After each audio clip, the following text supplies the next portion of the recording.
দেখবি খাবে তো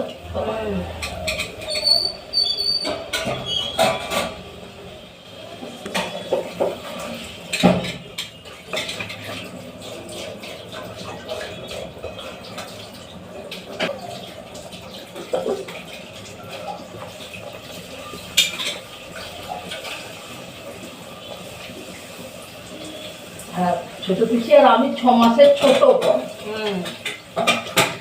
ওই দাদুর লজ্জা হতো দিয়ে আসতো তার একসঙ্গে যেতাম পিসি আমি একসঙ্গে যাওয়া হতো তবে আমার হাত ধরতো